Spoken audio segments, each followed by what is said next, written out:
I need you to go to your kitchen right now. Grab a bag of chips. Hold it up. Look at it.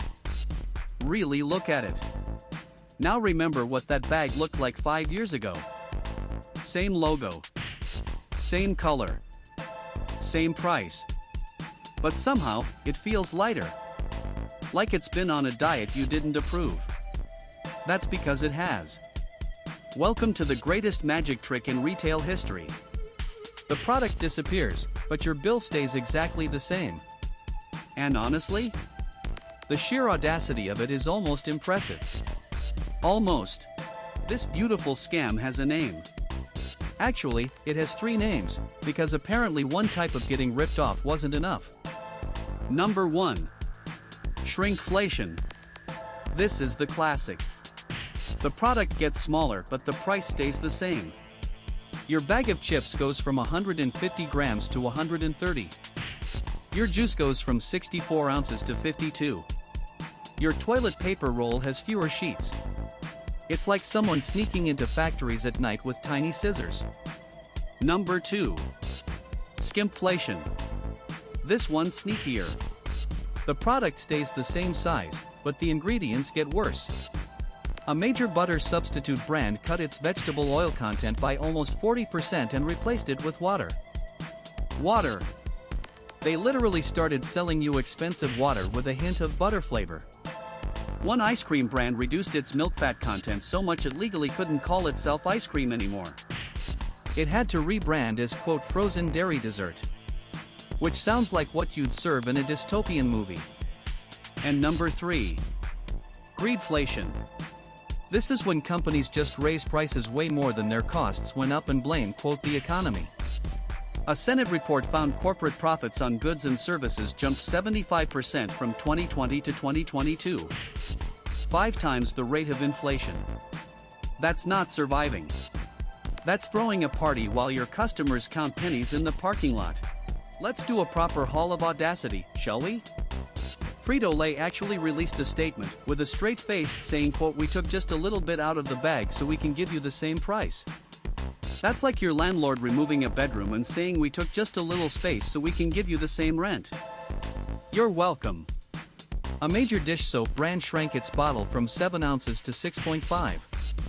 Same bottle shape. Same shelf position. They just scooped a little soap out and apparently hoped nobody would flip the bottle over. Spoiler. People flipped the bottle over. A well-known tissue brand went from 65 tissues per box to 60. 5 fewer tissues per box. Doesn't sound like much, right? Multiply that across 330 million Americans and suddenly it's a lot of missing tissues. A family-sized cereal box went from 24 ounces down to 21.7. That's an 11% cut. But here's the kicker, the per ounce price jumped 40%. So you're paying significantly more for significantly less, and the box still says family size. What family? A family of hamsters? Now for Skimpflation Hall of Fame. A popular salad dressing didn't change its bottle size at all. Same bottle. Same label. But they swapped the ingredient order. Less garlic, more water, and soybean oil. The bottle stayed full. The flavor didn't. And the frozen dairy dessert thing? That wasn't one brand. Multiple companies have reformulated their products below the legal threshold for ice cream. You're eating frozen something, and legally, they can't even tell you it's ice cream, because it's not. At this rate, by 2030, a bag of chips will just be a bag. Just the bag. Artisanal air. Now let's make this personal. Because individual examples sound small, right? Oh no, 5 fewer tissues. Who cares? But shrinkflation has hit 33% of all grocery items. 1 in 3 products in your cart has been quietly downsized. And researchers found it's responsible for up to 10% of grocery price inflation. That's not a rounding error. That's a chunk of the reason your grocery bill went up. The average American family spends roughly $10,000 a year on groceries. If 10% of that inflation is hidden shrinkflation, that's around $1,000 over the past few years that vanished into thinner toilet paper and emptier chip bags. $1,000. You could fly somewhere nice for that. You could finally fix that weird noise your car makes. Instead, it went to a corporation that gave you less cereal and called it a quote exciting new recipe. Now zoom out. American households are sitting on $18 trillion in total debt. Credit card interest rates are averaging around 23%. And 51% of Americans are living paycheck to paycheck. These aren't people who can absorb invisible price hikes and shrug it off. Every secretly shrunk product is another tiny cut. And death by 1,000 cuts is still death. You'd think there'd be a law against this, right? Like maybe consumer protection? Nope. In the US, as long as the weight or quantity is printed somewhere on the package, usually in the smallest font legally possible, on the back, under the barcode, it's technically fine. Several senators introduced the Shrinkflation Prevention Act in 2024. It would have given the FTC power to crack down on this. But it hasn't gone anywhere. Meanwhile, France passed an actual law requiring stores to put warning labels on products that got smaller. Brazil requires companies to disclose size reductions on the label for 6 months. And in America? Only 11 states even require unit pricing on shelves. That's the price per ounce or per gram that lets you actually compare products fairly. The other 39 states? You're doing calculus in the cereal aisle against a company that spent millions designing the box to distract you. Good luck with that. Alright. Enough doom. Here's what you can actually do about this, starting literally today. Move 1. Become a unit price detective. Stop looking at the sticker price.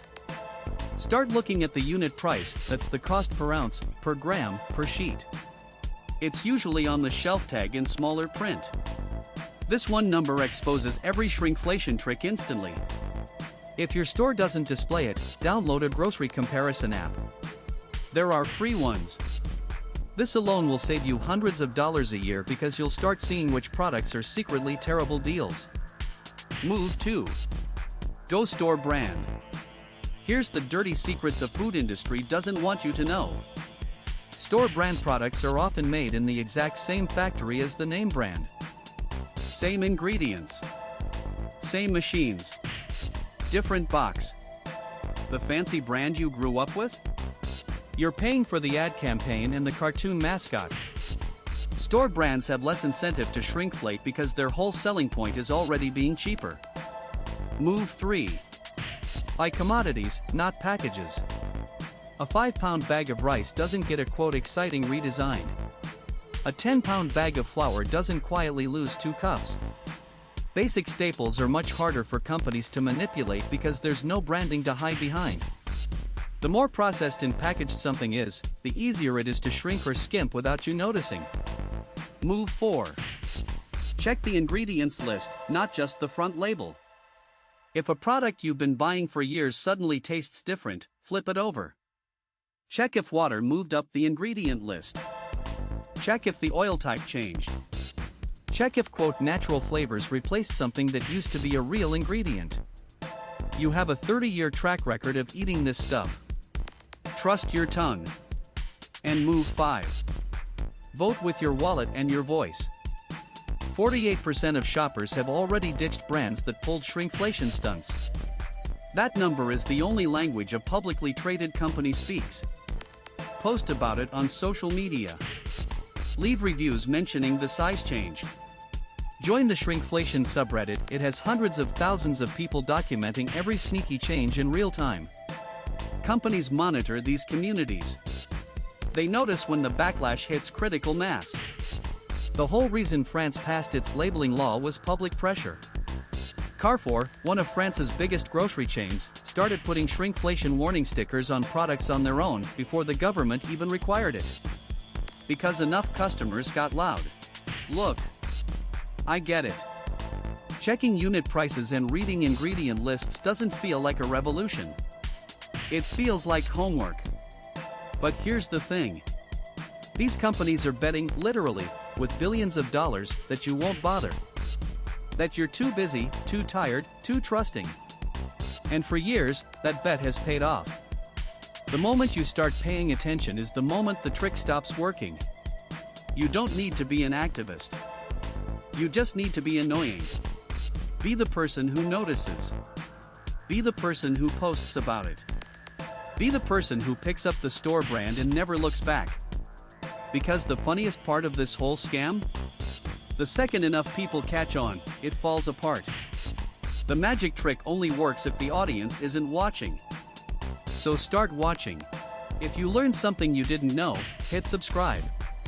And drop the worst shrinkflation example you've personally found in the comments. Last time we did this, the comments section turned into a consumer investigation unit, and honestly it was incredible. This has been the money trap. Watch your wallet. Because nobody else will.